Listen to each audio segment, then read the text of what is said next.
especialista en adiestramiento cognitivo emocional, especialista en inteligencia emocional canina. Exactamente, exactamente. Qué Ale, lindo eso. ¿Cómo, sí. cómo, cómo es? Sí, bueno, primero que nada agradecerte por este espacio y sobre todo agradecerte el empeño que tenés de llevar información a todos esos tutores que están ávidos de información. Sí, me Eh, gusta la palabra, me gusta mucho la palabra, Ávidos, tutor. tutores, Sí, no, y tutor, sí, me gusta mucho, porque a veces, digamos, yo siempre pensé que la palabra dueño cosifica, claramente. La palabra mamá o papá también en algún punto le da algo con lo que no sé si vos vas a estar de acuerdo, pero yo, que soy una enamorada de los animales en general y de los perros en particular, creo que también tiene una carga que le metimos a los perros de este tiempo, a los perros de ciudad, que es esta de convertirlos en hijos de cuatro patas. Y quererlos de otra forma no significa quererlos menos, significa quererlos más de la manera que nosotros necesitamos. No sé si quererlos de esa manera nuestra, en las que los convertimos en nuestros bebés, es la manera de respetar su verdadera identidad. muy bien. Bueno, voy a responder todas estas preguntas contestándote la primera, ¿de qué se trata el adiestramiento cognitivo emocional? Hay varias maneras de enseñar, como hay varias maneras de aprender. No todas las especies tenemos las mismas capacidades ni vemos el mundo de la misma manera. Hasta el momento, las formas de educación que habían eran a través de lo que se llamaba condicionamiento operante, es decir, ofrecerle un premio al perro a cambio de una conducta o en tal caso, en algunos casos, castigo, ¿no? Un collar de ahorque, un collar de pinches para que el perro deje de tirar, ¿sí? Esos son procesos de aprendizaje hasta a través de la respuesta, de una respuesta innata, ¿ok? A través de un estímulo. Pero luego la ciencia ha empezado a investigar, sobre todo a los perros por sus capacidades sociales, si tenían capacidades de pensamiento, cómo eran los procesos de aprendizaje, y se ha descubierto que los perros tienen 4 áreas que alimentan su comportamiento: el área física, cognitiva, emocional y social. Estas 4 áreas, Wow. sí, estas 4 áreas fortalecen y dan comportamiento involuntario. Y voy a poner un ejemplo que seguramente me van a comprender. Cuando nosotros tenemos una ampolla en el pie, ¿sí? Y tenés un dolor Uh -huh. físico, eso va a condicionar a tu comportamiento, ¿sí? ¿Soy clara?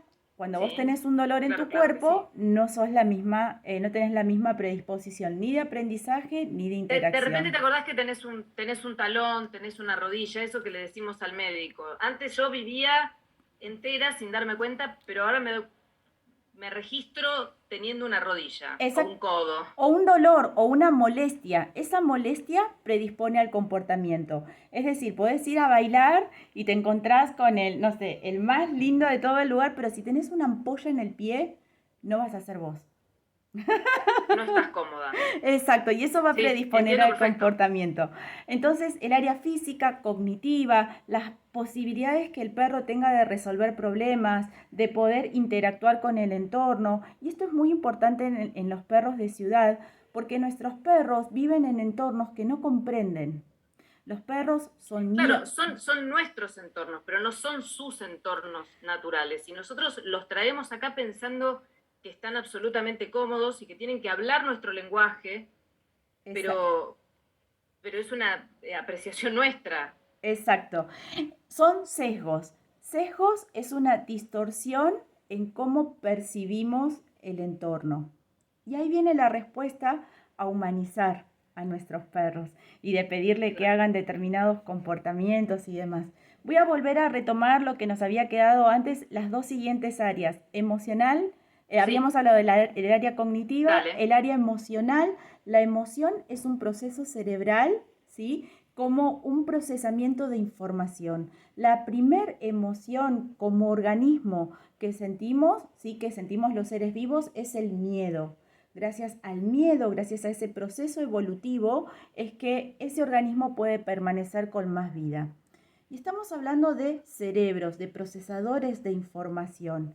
El miedo da 3 comportamientos involuntarios, que es huir, agazaparse o Huir, huir, sí. sí, agazaparse o agredir. ¿Y por qué comento esto? Porque a veces tenemos perros que rompen, perros que tiran de la correa, perros que se muestran reactivos y creemos que tenemos un perro malo, un perro que nos ha venido fallado, cuando en realidad tenemos un origen emocional en esa conducta, en ese comportamiento. Cuando se atiende solo a la conducta y no a la emoción, lo que se está haciendo es una represión. Entonces, por ejemplo, yo antes de abrir la puerta le pido un sentado y mi perro capaz que se sienta, pero la emoción de salir afuera va a hacer que quizás no me pueda obedecer. ¿Soy clara? Entiendo. Entonces, Sí, cuando sí, sí, tenemos claro que en sí. cuenta estas 4 áreas del comportamiento, estamos Actuamos en conjunto. exactamente. El comportamiento o la conducta es una consecuencia de que estas 4 áreas se encuentren en equilibrio. Funcionen en armonía. Exactamente. Y la armonía de esas 4 áreas promueve el acceso a la felicidad, que no es poco. Viviendo en un entorno que no les es natural, con familia que no les es natural y con todas las cuestiones que nosotros sacamos a nuestros perros mucho tiempo antes de sus madres, que no logran todavía terminar de hacer ese proceso Somos natural muy de... demandantes, ¿no? Sí, Somos realmente muy demandantes con nuestros sí, perros. sí. ¿Te puedo agregar algo más, Ale, si me Sí, por permitís? favor. Esto que hablabas de que nosotros a veces le pedimos un montón a nuestros perros, que hay sesgos cuando los humanizamos y los vemos como hijos, nuestro cerebro no puede, digamos, a través de los neuroquímicos que se perciben cuando nosotros miramos a los ojos a nuestros perros, son los mismos que cuando estamos enamorados. El cerebro Sí. no reconoce si está enamorado o si está mirando a un perro. Y les quiero sugerir a tu audiencia que prueben mirar a sus perros a los ojos 10 segundos y que puedan observar todas las emociones que se mueven. ¿Sí? En Entonces, nosotros y en ellos cuando nos miran. Sí, eso realmente es así. Todo el que ha convivido con un perro o convive actualmente con un perro o perra sabe de ese amor que realmente es incondicional. Y por un lado me parece maravilloso, ¿no? Que haya de pronto una explosión de deseo en muchas ciudades, no sé si todas, porque, qué sé yo, por ejemplo, sé que en algunos lugares de Oriente hay muchos menos perros que acá, pero el mundo occidental es un mundo muy perros, eh, pero tenemos que aprender cada vez más a hablar ese idioma, porque así es. estamos conviviendo todo el tiempo en un entorno muy diferente. Y para el bienestar de todos, porque el bienestar, la primera instancia que nos preocupa es el perro cuando hay una agresión y hay una víctima, ya sea fatal o una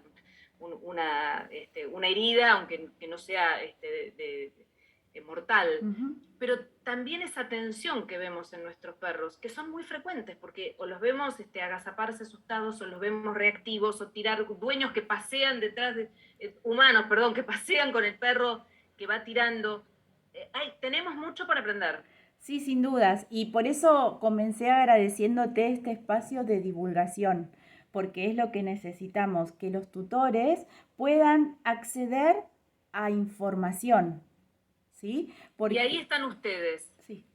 por suerte, cada vez más, porque te digo, hace, a ver, unos 17, 18 años, o sea, 15, sí, por ahí, aprox. Yo, en un viaje a Patagonia con mi marido, encontramos y fuimos encontrados por un labrador negro de 6 meses Oh, que estaba abandonado. Había sido abandonado como tantos perros en las vacaciones mm, y él nos eligió entre toda la gente que estaba disponible en esa semana de vacaciones en Puerto Pirámides, en la península Valdés. Y fue nuestro perro durante 13 años. Sus primeros días recorrió con nosotros Patagonia, pero su primer día en la ciudad fue este pánico del que vos hablabas, huir cuando escuchó el tren a 100 metros. Y fuimos, creo que, por lo menos, no sé si innovadores, pero del grupo de amigos, de los primeros que dijimos, bueno, vamos a consultar a una especialista. Y recurrimos a una doctora a la que quiero mucho, la doctora Silvia Bay, que nos dio muchas herramientas. Ujú. Afortunadamente cada vez hay más personas haciendo esta divulgación. Claro que sí.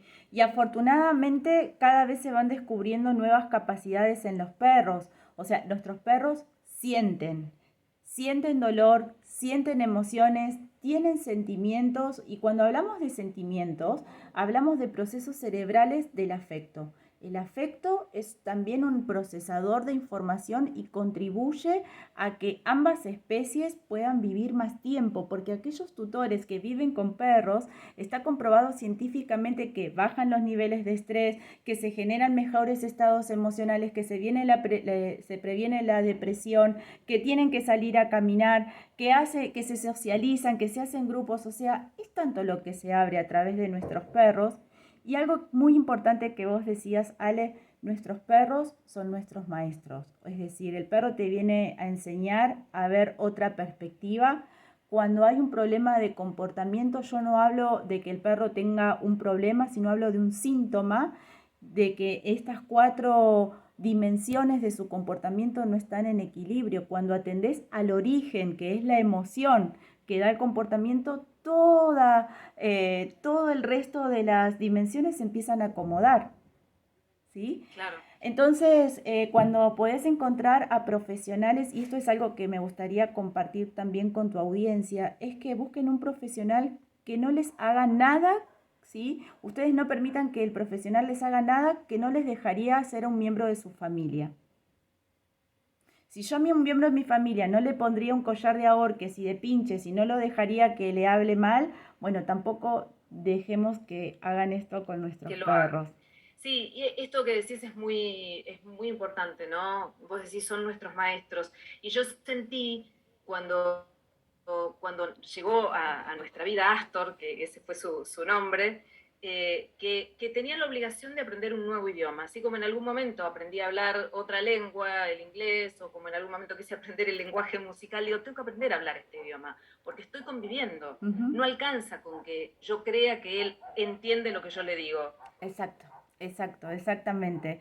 Por eso también es importante buscar información que sea respetuosa, que sea comprobable científicamente. Muchos adiestradores hablan de dominancia, hablan de, no sé, de que vos sos el líder. La verdad es que pensar de que nuestros perros no quieren dominar es un sesgo muy importante, primero porque no tiene ningún tipo de base científica, ¿sí? Y segundo, porque tenemos cerebros diferentes, ¿sí? Entonces, cuando vos hablas de crear y de hablar otra lengua, realmente es crear un código de comunicación entre ambas especies, que no es poco. Y no hay que darlo por sentado, ¿sí? Entonces, parte de lo que yo enseño en mis seminarios es enseñarles a comunicarse con su perro. Y para eso creamos un canal de comunicación fácil, porque a veces cuando le hablo mucho a mi perro quiere comprender qué es lo que yo le estoy diciendo. Y eso hace que su cerebro esté en tensión y atención. Y que cuando yo me voy de casa, se empiezan a generar estos vacíos de información y se empieza a generar la ansiedad. Y ahí es cuando vienen los problemas de la ansiedad por separación y el hiperapego. Ahora, te hago, Luciana, un par de preguntas porque la verdad que el tema es apasionante y no nos queda tanto tiempo, Claro. pero quiero ir así tipo ping-pong con algunas cosas que me parecen importantes. Vos decías, los separamos muy rápido de sus familias de origen. ¿Cuál es el momento adecuado para que un cachorro deje a su mamá canina, a sus hermanos y venga a la vida familiar humana? Y para mí a partir de los 5 a 6 meses. Los tomamos muy temprano, Muy, porque te digo muy, que muy temprano. Y muy. sabes que pienso en que mi labrador llegó a nuestra vida con 6 meses y luego el perro con el que convivimos ahora, Ringo, un border collie, vino con 3 meses y medio y creo pensar que hay una diferencia. Sin dudas. Y esa diferencia tiene que ver con la epigenética. La epigenética, y vamos a hablar en qué condiciones pare esa perra, en qué condiciones viven en esos cachorros. Ale, vos sabés muy bien por tu profesión de que no siempre los criaderos son todos muy No, responsables. Entonces, hay algunos que sí, no tenemos que generalizar, ¿vale? Pero lo que quiero decir es que a veces no es solamente el perro, sino es toda la información genética y por ejemplo, si la madre ha parido en situación de estrés, ¿ok? O ha sido, digamos, estuvo con ese cachorro dentro de sí, pasando hambre, en situación de estrés o con golpes, maltrato, falta de espacio, todas esas redes neuronales se heredan. Entonces, cuando el cachorro nace y tiene la posibilidad de estar con su misma madre hasta le enseña el desapego. ¿Ok? Entonces, se produce toda una enseñanza que hasta los 6 meses que su cerebro está absorbiendo información y demás, que le va a ayudar a debería lo estar que... con su mamá y Exactamente. sus hermanos. Y una muy importante, como para cerrar, todos podemos tener cualquier tipo de perro. Me refiero en ese amplio universo de mestizos y de razas que conviven. Y yo te Sí, digo, amando a los perros, no, así como respaldo mucho la adopción, también entiendo que las razas ya están acá y son en buena medida nuestra consecuencia de nuestra responsabilidad. Entonces, están y merecen el mismo respeto. ¿Todos podemos tener cualquier perro? perros grandes y perros chiquitos tienen las mismas necesidades, ¿sí? A veces confundimos tener un labrador dentro de casa con un, no sé, con un caniche dentro de casa. Bueno, el caniche como es chiquito no puede, no importa que no salga a pasear, pero el labrador que es más grande sí necesita. Básicamente cualquiera puede tener perro si se educa a sí mismo, conociendo las necesidades que tiene ese ser vivo que convive con él, tiempo y dinero, porque tenemos que pensar en atención En veterinaria, necesidades en concretas. alimentación, exactamente, exactamente. Luego es importante que aunque tengas un pequeño espacio, lo puedas enriquecer a través de juegos de olfato. Yo a veces digo que no hay diferencia entre un departamento y un zoológico, porque tu perro no tiene acceso a sus recursos libremente, depende de alguien más. ¿Sí? Entonces tu perro depende de vos para salir a pasear, depende de vos para aprender a salir a pasear, depende de vos también para comer, atenderse. Entonces lo importante es tomar una responsabilidad al momento de adoptar de 10 a 15 años. Va a ser la relación más larga que tengas en tu vida. Entonces es importante que sea una decisión planificada a largo plazo. Me encantó, la verdad, que nos tenemos que despedir, pero sinceramente me parece que ese es el camino, ¿no? Es Claro que sí. hermosa la convivencia entre estas dos especies, creo que somos muy afortunados los humanos por tenerlos y creo que ellos también por tenernos a nosotros, pero hagamos de nosotros nuestra mejor versión para ser tutores responsables, para que haya de verdad una convivencia saludable para todos. Que así sea. Así que decinos dónde te podemos seguir, dónde podemos aprender más, dónde podemos pensar más respecto de este vínculo. Claro que sí, me pueden encontrar en Instagram como Perros de Ciudad, allí subo un montón de posteos y después clases abiertas con un montón de educación en mi canal de YouTube Perros de Ciudad también. Ahí van a encontrar clases más profundas de 1 a 2 horas, como verás, habla un montón, así que ahí van a encontrar información más ampliada.